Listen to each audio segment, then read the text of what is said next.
तो पिछली वीडियो में हम लोगों ने क्वेश्चन नंबर 1 कर लिया था। इस वीडियो में हम लोग question number 2 and question number 3 करने वाले हैं। ठीक है, अगर वीडियो ज़्यादा बड़ी नहीं बनती है तो हम क्वेश्चन नंबर 4 और 5 दोनों इसी वीडियो में कर लेंगे, लेकिन अगर है ना वीडियो ज़्यादा बड़ा बन जाता है तो हम अलग अलग वीडियो में बना देंगे। ठीक है, क्योंकि अपलोड करने टाइम बहुत ज़्यादा लेट लगता है एंड उसको जब ये करते हैं हम लोग काइन मास्टर से एडिट करते हैं तो उस टाइम में भी बहुत ज़्यादा टाइम लगता है, इसीलिए छोटा छोटा पार्ट में करके वीडियो को बनाते हैं। ठीक है, तो चलो 2 और 3 नंबर अभी फिलहाल देखते हैं, अगर टाइम बचा तो 4 और 5 भी करेंगे। तो 2 नंबर का क्वेश्चन में क्या बोल रहा है कि दर्शाइए कि कोई धनात्मक पूर्णांक 6q+1 या 6q+3 और उसके बाद फिर 6q+5 के रूप में लिखा जा सकता है। यहाँ पर क्या दिया है, धनात्मक विषम पूर्णांक है। ठीक है, तो कोई धनात्मक विषम पूर्णांक है जिसको हम लोग 6q+1 6q+3 6q+5 के रूप में लिख सकते हैं। ठीक है, तो इसको क्वेश्चन को बनाने के लिए सबसे पहले हम लोग को कॉपी निकालना पड़ेगा। तो देखो ये 1 नंबर था, अगर नहीं देखे हो तो जाके एक बार देख लेना, लिंक डिस्क्रिप्शन में है। ठीक है, तो चलो अब देखते हैं 2 नंबर क्वेश्चन में क्या बोला है। तो सबसे पहले हम लोग यहाँ पर क्वेश्चन नोट डाउन कर लेते हैं। क्वेश्चन 2 नंबर है,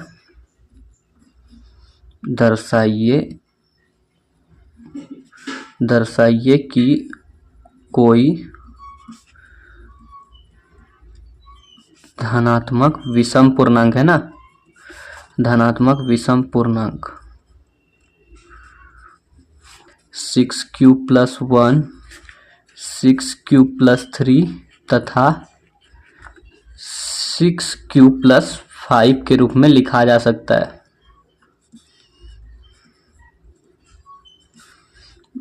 सकता है।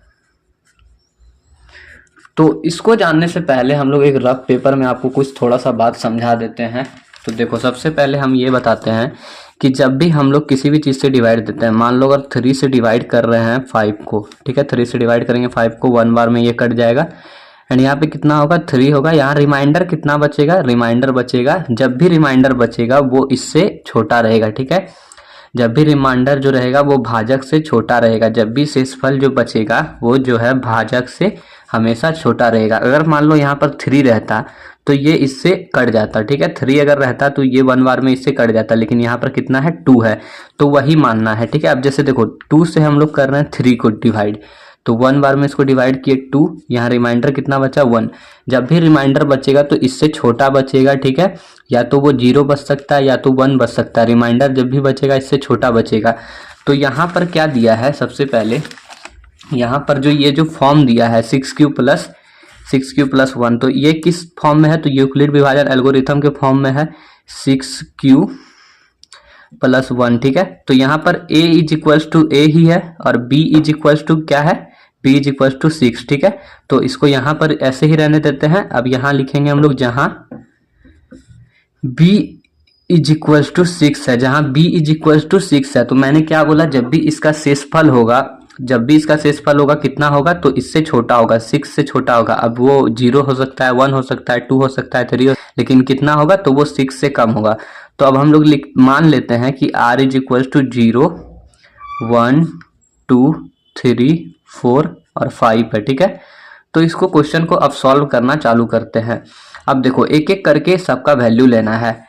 तो यहाँ सबसे पहले लिखेंगे जब r = 0, जब हम लोग r = 0 लेंगे तो a = bq प्लस में r हो जाएगा। तो b का वैल्यू कितना है 6q+r, r है ना, तो r की जगह पे कितना है 0 है, तो यहाँ पर कितना हो गया 6q, पहला क्या निकला 6q। जब r = 0 है तो कितना आया 6q। उसी तरह जब r = 1 होगा तो कितना होगा, तो r = जब 1 होगा तो 6q प्लस में 1 हो जाएगा। ठीक है, जब r = 1 होगा तो कितना होगा 6q + 1 हो जाएगा। उसी तरह r = 2 होगा तो कितना होगा 6q प्लस में 2 हो जाएगा। r = 3 होगा तो कितना होगा, r = 3 होगा तो 6q + 3 हो जाएगा। r = 4 होगा तो कितना होगा, r = 4 होगा तो 6q + 4 हो जाएगा। ठीक है, अब r = 5, जब r = 5 होगा तो कितना होगा, a = 6q + 5। ठीक है, अब देखो क्वेश्चन में क्या बोला है कि दर्शाइए कि कोई धनात्मक विषम पूर्णांक 6q plus 6q plus 1 6q plus 3 6q plus 5 है, ठीक है। तो हम लोग को ये दर्शाना है कि धनात्मक विषम पूर्णांक है। अब यहाँ पर देखो 6q प्लस कितना है, पहला कितना है 6q प्लस 1 है, ठीक है। तो 6q प्लस 1, उससे पहले क्या था 6q। अगर q के जगह पे हम लोग वैल्यू पुट करते हैं 1, ठीक है, q के जगह पे वैल्यू 1 पुट कर लेंगे तो कितना होगा 6 इंटू 1 इज इक्वल टू 6। तो ये क्या है, सम है या विषम है, ये इवन नंबर है या फिर ऑड नंबर है। तो ये है सम संख्या, इवन नंबर है, ये है सम संख्या, ठीक है, ये इवन नंबर है, ये सम संख्या है। उसी प्रकार अगर हम लोग 6 का q के जगह पे 2 लेंगे तो 6q इज इक्वल टू 6 गुना 2 होगा 12 होगा। तो ये कितना होगा, ये भी सम संख्या ही होगा, ये भी इवन नंबर ही होगा। जब हम लोग यहाँ पर मानेंगे, अगर मान लो यहाँ पे हम लोग मानते हैं 6q के जगह पर 1, ठीक है, प्लस में 1 है, तो जब हम लोग इसको मल्टीप्लाई करेंगे तो 6 इंटू 6 हो जाएगा, 6 प्लस 1 कितना होगा 7। तो ये क्या है, ऑड नंबर है, ठीक है, ये क्या है, ऑड नंबर है, यानी कि विषम संख्या। ये क्या है, तो ये विषम संख्या है।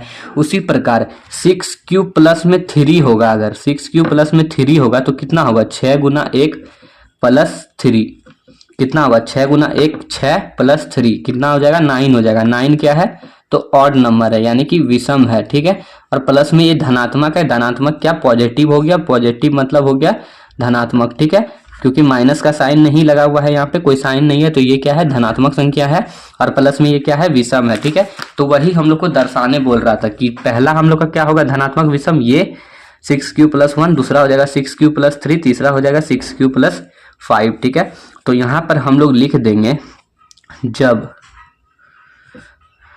r इज इक्वल टू 1 3 5 तो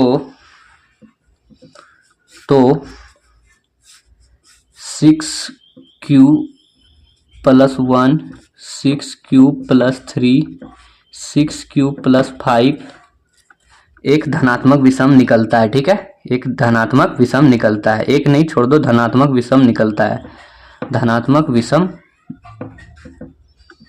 पूर्णांक है। क्या है, तो ये एक धनात्मक विषम पूर्णांक है। अतः हम क्या कह सकते हैं, अतः हम कह सकते हैं कि 6q plus 1 6q plus 3 6q plus 5 कोई धनात्मक विषम पूर्णांक है, ठीक है। ये क्या है, तो ये धनात्मक विषम पूर्णांक है। यहाँ पर हम लोग का क्या हो जाता है, ये जो है हम लोग का यहाँ पर प्रूव्ड हो जाता है, ठीक है। अब यहाँ पर अपने से अच्छे से लिख लेना। अतः हम ये कह सकते हैं कि ये सब जो है ये क्या है, धनात्मक विषम पूर्णांक है, ठीक है, धनात्मक विषम पूर्णांक है। ये सब क्या है, धनात्मक विषम पूर्णांक है। तो यहाँ हम लोग का प्रूव्ड हो जाता है। 6q प्लस 1, 6q के जगह पे 1 मानेंगे तो 6 इंटू 1 प्लस 1, ठीक है, 6 इंटू 1 6 प्लस 1 7 हो जाएगा। यहाँ पर अगर 2 भी मानते हैं तो 6 इंटू 2 कितना होगा 12 प्लस 1 13 हो जाएगा।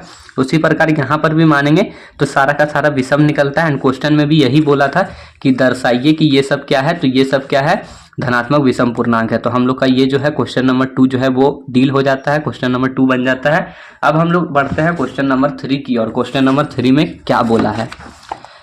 तो क्वेश्चन नंबर 3 में दिया है किसी परेड में 616 सदस्य वाली एक सेना है, उसको 32 सदस्यों वाले टुकड़ों में बांटना है, ठीक है। अब ऐसे बांटेंगे जैसे कि मतलब 616 टोटल सदस्य है। मान लो टोटल सदस्य जो है वो कितना है, 3 नंबर है ना, टोटल सदस्य मान लो 616 है, ठीक है। 616 सदस्यों वाली कोई संख्या ये है, सेना है, उसको जो है वो 32 सदस्यों में ऐसे बांटना है जैसे कि सब जो है वो अच्छे से फिट हो जाए, सब जो है वो अच्छे से फिट हो जाए। तो चलो स्टार्ट करते हैं इसको भी कैसे हम लोग बनाएंगे, तो यूक्लिड विभाजन परिमेय के द्वारा, ठीक है। तो सबसे पहले लिखते हैं सदस्यों की संख्या, सदस्यों की संख्या इज इक्वल टू 616 और उसको हम लोग को कैसे सजाना है, तो उसको हम लोग को 32 टुकड़ी में सजाना है, ठीक है। कितने टुकड़ी में सजाना है, 32 टुकड़ी में, ठीक है। किसी परेड में 616 सदस्य की आर्मी है। आर्मी सेना की टुकड़ी को 32 सदस्यों वाली एक आर्मी बैंड के पीछे खड़ा करना है। ठीक है, तो पीछे कितना खड़ा, किसके पीछे खड़ा करना है, तो 32 सदस्यों के पीछे। ठीक है, 32 आर्मी बैंड, आर्मी बैंड की संख्या, आर्मी बैंडों की जो संख्या है, जो मतलब आर्मी बैंड की जो है ना संख्या है वो कितनी है, 32 है। ठीक है, अब उसको हम लोग को कैसे सजाना है, तो हम लोग को यूक्लिड विभाजन एल्गोरिथम के द्वारा। तो इसको हम लोग क्या मानेंगे, इसको हम लोग मानेंगे ए। ठीक है, यहां सबसे पहले लिखेंगे यूक्लिड विभाजन, यूक्लिड विभाजन एल्गोरिथम, यूक्लिड विभाजन एल्गोरिथम से, यूक्लिड विभाजन एल्गोरिथम से a इज इक्वल टू क्या था, B Q plus, a is equal to B Q plus R था। ठीक है, बी क्यू प्लस आर था। a के जगह पे कितना है, 616 है। ठीक है, b के जगह पे कितना है, 32, b के जगह पर कितना है, 32 है। ठीक है, यहाँ पर जो मैंने लिखा है b के जगह पे कितना होगा, 32। अब जो है हम लोग को फाइंड करना है q और r का वैल्यू। ठीक है, q और r का वैल्यू जो है हम लोग को फाइंड करना है। ठीक है, तो चलो सबसे साइड में यहाँ पे रफ में हम लोग बना लेते हैं। 32 से जो है वो 616 को क्या करना है, एचसीएफ निकालना है इसका। तो 1 बार में जाएगा 32, क्योंकि 2 बार में करेंगे तो 32 गुना 2 64 हो जाएगा, इसीलिए 1 बार में इसको कटा देंगे। यहाँ पे कितना बचेगा, यहाँ पे बच जाएगा 9, एंड यहाँ पे कितना होगा, यहाँ पे होगा 2। ठीक है, तो 296 हम लोग का यहाँ पर बच रहा है, 296 बच रहा है। अब 296 को भी हम लोग को डिवाइड करना है। ठीक है, एक सेकेंड,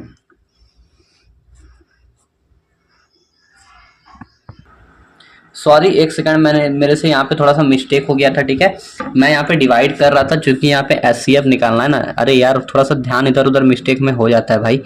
तो यहाँ 19 बार में जो है ये 608 जो है वो पूरी क्लियर कर देगा। ठीक है, 32 से जब हम लोग 19 बार में काटेंगे तो 608 आएगा, 32 गुना 19 करेंगे तो 608 आएगा, एंड यहाँ पर हम लोग का जो है रिमाइंडर बचेगा 8। ठीक है, थोड़ा सा मिस्टेक हो गया था, मैं यहाँ एचसीएफ की जगह पे डिवाइड कर रहा था।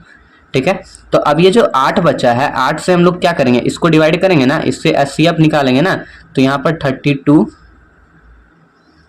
ठीक है, तो 8 से है ना किसको है ना अति करेंगे हम लोग, 32 को करेंगे। ठीक है, 8 से 32 को डिवाइड करेंगे तो यहाँ पे कितने बार में जाएगा, 4 बार में जो है पूरी कट जाएगा। यहाँ बचेगा कितना, 0 बचेगा, डबल लड्डू बचेगा, खा लेना। ठीक है, निकाल के, समझे।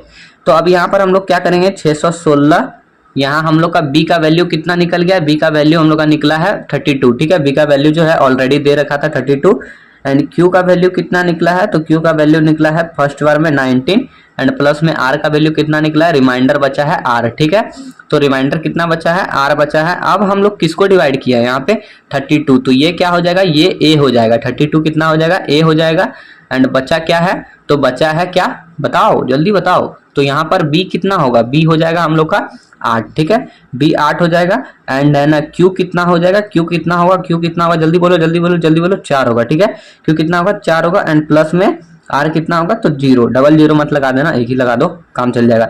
तो जो है ना लास्ट में जो है ना, जो लास्ट में जो है, मजाक कर रहा हूँ। ठीक है, लास्ट में जो है वो जिसको पूरी काट देगा ना, वही हम लोग का आंसर निकलेगा। ठीक है, तो एचसीएफ इज इक्वल टू कितना हो गया, 8। तो अतः हम लोग यहाँ पर लिख देंगे, तो हम लोग क्या करेंगे, ये जो आर्मी बैंड है उसको 8 टुकड़ी में बांटेंगे ताकि वो 32 सदस्यों के पीछे वो आसानी से लग जाए। ठीक है, तो हम लोग का ये क्वेश्चन नंबर 3 भी जो है वो क्लियर हो जाता है। इसके लास्ट वाले वीडियो में हम लोग क्वेश्चन नंबर 4 और 5 करेंगे। इसके लास्ट वाले वीडियो में हम लोग क्वेश्चन नंबर 4 और 5 करेंगे। क्वेश्चन नंबर 1 मैंने करा रखा है, अगर आपने नहीं देखा है जाके देख लेना, लिंक डिस्क्रिप्शन में है। चलो मिलते हैं अगली वीडियो में, तब तक के लिए बाय।